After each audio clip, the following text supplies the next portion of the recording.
জামাত ইসলামের রাজাকার নাকি 37 জন, এবং কি বিএনপির রাজাকার 1000 জন, 1000, এবং আওয়ামী লীগের হচ্ছে 2000। তাহলে প্রতিটা সময় প্রতিটা রাজনৈতিক দলেরা এই জামাতকে এই তাবিজ বিক্রি করে তাদের নিজস্ব ব্যবসা হাসিল কতদিন করবে, এবং কি জামাত কেন ক্ষমা চাইতে হবে জাতির কাছে? তারা কেন চাইবে না? যাদের দলের মধ্যে 1000 রাজাকার আছে, যারা বড় বড় গলায় কথা বলে, আসলে তারাই প্রকৃত রাজাকার। কেননা ৭১ সালে পাকিস্তান সরকার কর্তৃক গঠিত পিস কমিটি চেয়ারম্যান ছিলেন মির্জা ফখরুল ইসলাম আলমগীরের বাবা, তাই না, মির্জা রুহুল আমিন। তো এখন আমার প্রশ্ন হচ্ছে, মির্জা ফখরুল ইসলাম আলমগীর তিনি যে বারবার এই মুক্তিযোদ্ধা রাজাকার এই বিষয়গুলো তুলতেছেন, উপরের দিকে থুতু ফেলে থুতু যে তার মুখের উপরে পড়তেছে, আমরা কিন্তু এখন আর সেই হয়তো আমার বয়স 40-এর কাছাকাছি, কিন্তু আমরা কিন্তু বর্তমান আধুনিক ডিভাইসের সাথে সম্পৃক্ত সবাই, আপনি আমি আমরা সবাই, তাই না? তো এখন এসব তথ্যগুলো কিন্তু লুকানোর কিছু নেই, কিন্তু এই বিষয়গুলো যখন উনি বারবার উঠাচ্ছেন, উনি কিন্তু লেবু অতিরিক্ত চাপলে তিতা করে ফেলতেছেন। আমরা দেশটাকে সামনের দিকে এগিয়ে নিতে চাই, বর্তমান প্রধানমন্ত্রী তারেক জিয়ার হাতকে শক্ত করতে চাই। কিছু লোক আমাদের দেশকে কি বিভ্রান্ত করছে, আমাদের ঐক্যকে নষ্ট করার চেষ্টা করছে কিনা, এই ধরনের মন্তব্য করে ভারতীয় এজেন্ডা বাস্তবায়ন করতে চাচ্ছে কিনা, আপনি কি মনে করেন বিষয়টা? আসসালামু আলাইকুম। ধন্যবাদ। মিজান, এনামূলক মনির ভাই, ধন্যবাদ আপনাকে এবং সকল অতিথিবৃন্দকে আমার সালাম। আসসালামু আলাইকুম। আসলে স্বাধীনতার 53-54 বছর পরে এই সংসদে প্রতি মিনিটে প্রায় 2 লক্ষ টাকার মতো খরচ হয়। সেখানে আমরা কোন দলকে দেখে পারি না যে তারা স্বাধীনতা বিরোধী। বর্তমানে সবাই বাংলাদেশকে বিশ্বাস করে এবং অস্তিত্বকে বিশ্বাস করে, স্বাধীনতার সার্বভৌমত্ব। এখন মির্জা ফখরুল ইসলাম সাহেব নতুন করে বিতর্ক কেন সৃষ্টি করতেছে? এনসিপি জামাতের সাথে রাজনৈতিক বা ভোটের জন্য জোট করছে, সেটা করতেই পারে, আপনারা তো করছিলেন, তাই না? আপনারা যখন করছিলেন জামাতের সাথে জোট, তখন কি জামাত রাজাকার ছিল না, যুদ্ধ অপরাধী ছিল না? আমার প্রশ্ন হচ্ছে সৈয়দ মেয়াদী ভাইয়ের কাছে, যে জামাতকে যে নিষিদ্ধ করতে চাইতেছে বিএনপির একজন এমপি, সংসদে এটা তুলে উত্থাপন করছে, এবং মির্জা ফখরুল ইসলাম সাহেব যে কথাটা বললো যে নতুন দল এনসিপি কেন জামাতের সাথে স্বাধীনতা বিরোধী বা মুক্তিযুদ্ধ বিরোধীদের সাথে জোট করলো, ওনার নাকি অনেক কষ্ট মির্জা ফখরুলের। মির্জা ফখরুল সাহেব যখন আপনারা একসাথে ছিলেন, মন্ত্রিত্ব দিয়েছিলেন, তখন আপনার এত কষ্ট লাগে নাই? কে আপনার অস্বীকার করে বাংলাদেশ নিয়ে? জামাত ইসলাম কখনো অস্বীকার করে? এদিকে আমি হুজুরের কাছে প্রশ্ন, জামাত ইসলামেরও তো দোষ আছে, তারা তো অবশ্যই মুক্তিযুদ্ধের সময় বাংলাদেশকে অস্বীকার করছে বা বিরোধিতা করছে। অবশ্যই জামাতে ইসলাম জনপ্রিয় হচ্ছে, কিন্তু আমাদের নতুন প্রজন্মের কাছে জামাতে ইসলাম প্রকাশ্য ক্ষমা চাইতে হবে, প্রেস কনফারেন্স করে, তাহলে জামাতের জন্য আগামী রাজনীতিতে আরো দুর্বার গতিতে চলতে পারবে, আমার যেটা ধারণা। ধন্যবাদ। জি, ধন্যবাদ। শামীম। আসসালামু আলাইকুম ওয়া রাহমাতুল্লাহি ওয়া বারাকাতুহু। ধন্যবাদ সকল আলোচকদেরকে এবং মনির ভাইকে। আমার প্রশ্ন হচ্ছে আমাদের যে মেহেদী ভাইয়ের কাছে, যে দেখেন বর্তমান যে সংসদ, আমরা জানি যে আগে কখনো 17 বছর এইভাবে মানুষ সংসদের দিকে খেয়াল রাখতো না। বিটিভিতে সংসদ প্রচার করলে আরো মানুষের বিটিভি বন্ধ করে দিত, কিন্তু এখন প্রত্যেকে দেখি, প্রবাস থেকে দেশে থেকে, যারা বুঝে যারা না বুঝে, 5ই আগস্টের পরে বর্তমান যে সংসদ হয়েছে, সবাই সংসদের দিকে লক্ষ্য করে এবং সংসদের আলোচনাগুলা মন দিয়ে শুনে। এটা বাংলাদেশের জন্য খুবই উপকৃত হবে। কিন্তু দুঃখের বিষয় যে সংসদে বর্তমানে দেখেন সারা বাংলাদেশে বিদ্যুতের যে অবস্থা, যাদের 2-3 জন সন্তান আছে, বাচ্চা, তাদের বাবা মা বুঝতে পারে কত কষ্টে। এবং দেখেন যে সন্ত্রাসীদের যে ধরনের মাদকের যে পরিস্থিতি বাংলাদেশে, হাই স্কুলে পর্যন্ত ঢুকে যাচ্ছে মাদক।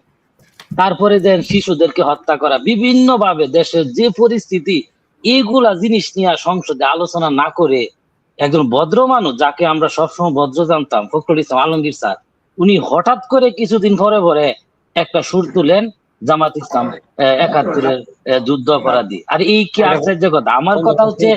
আমার কথা হচ্ছে যে আপনারা এই সমস্যাগুলা নিয়ে আলোচনা করেন, আমরা অপেক্ষায় আছি। একটা ভঙ্গুর রাষ্ট্রকে এগিয়ে নিয়ে আসুন। এই 71 এগুলা করে তো লাভ নাই। নির্বাচনের আগে জামাত ইসলামের বিরুদ্ধে প্রায় 5-7টা ইসলামী দল, বড় বড় দল, সকলে মিল্লাও এত চেষ্টা কইরাও মাত্র 3% ভোটের ডিফারেন্স করাইছে।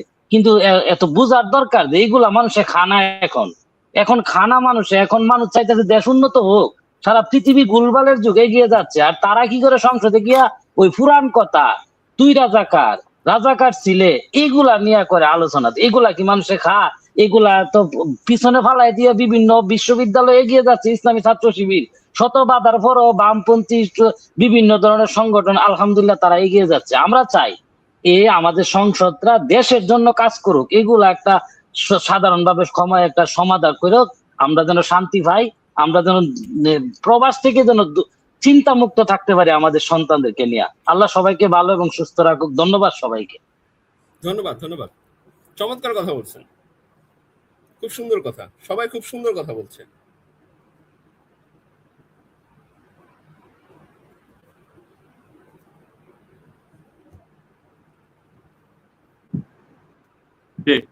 কবির বলেন। কবির, আসসালামু আলাইকুম। ধন্যবাদ মনি ভাই আমাকে যুক্ত করার জন্য। অনেকদিন পর আপনার লাইভে আসলাম। তো এখানে যারা আছেন অতিথিবৃন্দ সবাইকে সালাম এবং শুভেচ্ছা। আমারই একই প্রশ্ন থাকবে মাহাদি ভাইয়ের কাছে। যেমন 1971 সালের যুদ্ধ আমরা দেখি নাই, আমার বয়স 43 থেকে 44 হবে, কিন্তু আমরা আমাদের যারা আমার বাবার বয়সী এবং দাদার বয়সী যারা, তাদের কাছ থেকে আমরা শুনেছি এবং ইতিহাস থেকে কিছু পড়ে শুনেছি, জেনেছি।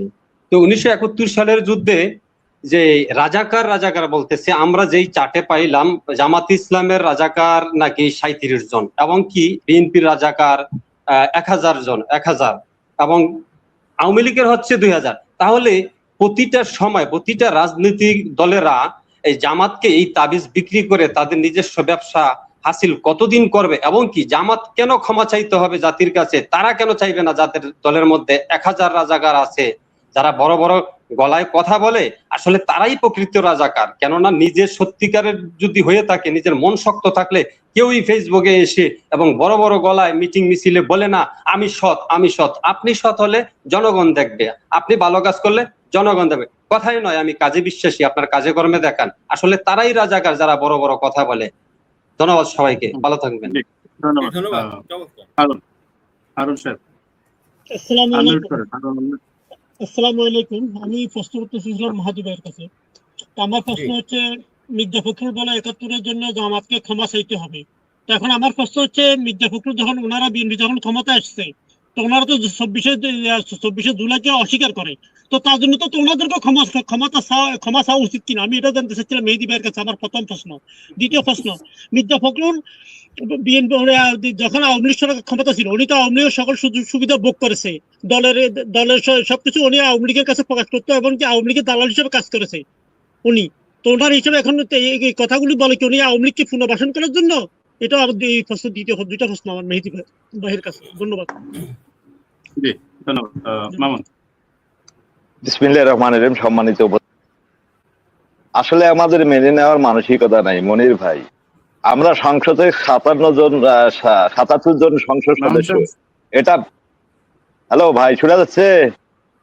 শুনতে পাচ্ছি, বলেন। শুনতে পাচ্ছি। সংসদে আমাদের 77 জন সংসদ সদস্য, এটা মানসিক ভাবে বিএনপি মেনে নিতে পারছে না। এত একটা ছোট্ট নগণ্য ইসলামিক দল এতগুলো সদস্য নিয়ে আসলো, এটা কোনো প্রকারে তারা মেনে নিতে পারছে না, যার কারণে একটা ঢাল ব্যবহার করছে রাজাকার। ভাই একটু চিন্তা করুন, রাজাকাররা আদর্শিক ভাবে এখন মানুষ, তারা মদ খায় না, বিড়ি খায় না, সিগারেট খায় না, তারা সংসারে যেমন সচ্চরিত্রবান, সমাজে এবং রাষ্ট্রে তারা এখন উচ্চ শিক্ষিত। সুলতান মেহমেদ বলছিলেন, জ্ঞান যার পৃথিবী যা তার। আজকে যদি জামাত ইসলামের একটু হিসেব নিকাশ করেন, জ্ঞানী বলেন, তারা উদ্ভাবন শক্তিতে বলেন, সবকিছুতে যারা এগিয়ে, তারা ব্যারিস্টার, ম্যাজিস্ট্রেট, তারা রাষ্ট্রীয় সকল কাঠামোগত জায়গায় তাদের অবস্থান এখন বিপুল পরিমাণে। এটা দেখে আপনাদের হিংসা হচ্ছে, এই জন্যই রাজাকার বলতেছেন আপনারা দেশের ভালো চাচ্ছেন না। স্বচ্ছ পবিত্র মানুষগুলোকে বারবার ত্যাগ দিয়ে তাদেরকে সমাজ থেকে, রাষ্ট্র থেকে বিতাড়িত করতে চাচ্ছেন। আপনারা পবিত্র মানুষগুলোকে ফেলে দিয়ে সবসময় অপবিত্র মানুষগুলোকে সমাজে রাখতে চাচ্ছেন। এটা অপবিত্র মানুষ রাখা মানে দেশকে ভালোবাসা নয়। দেশপ্রেমিক তারাই হতে পারে না যারা নিজের স্বার্থকে খোঁজে। জামাত ইসলাম সবসময় নিজের স্বার্থকে বিসর্জন দিয়ে দেশকে ভালোবাসে। তারা সবার উপরে, তারা এখন আদর্শিক দল। আপনারা যতই ত্যাগ দেন, আপনারা নিস্তেজ হয়ে গেছেন। সবাইকে ধন্যবাদ। মনির ভাই, এখানে জামাতের ব্যাপারটা হচ্ছে স্বার্থের ব্যাপার। যেমন ধরে তাদেরকে যখন সাথে নিয়েছিল তখন স্বার্থের ব্যাপার ছিল, আর এখন আছে বিরোধিতা করতে হবে, এর ভিতরেও স্বার্থ আছে। তার মানে এই বিরোধিতা করে এখানে স্বার্থ হাসিল করতে চাচ্ছে। কথা হচ্ছে 24 বছর আপনারা এই জোট গঠন করলেন, তখন আপনাদের মনে হলো না এটা জামাত, এরা রাজাকার।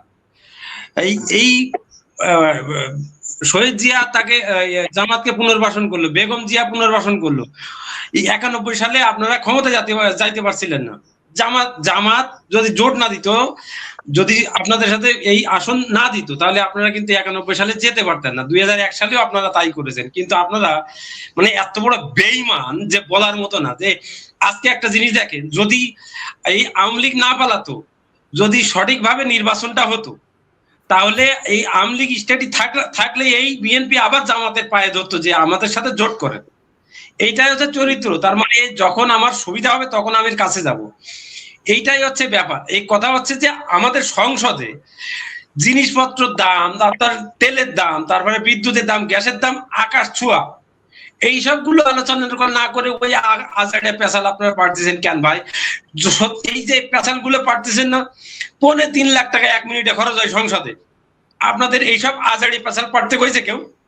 জনগণের সামনে পারবে না, এইগুলো জুতা পিটা খাই সোজা হয়ে যাবে। ধন্যবাদ। ধন্যবাদ আপনাকে, ধন্যবাদ।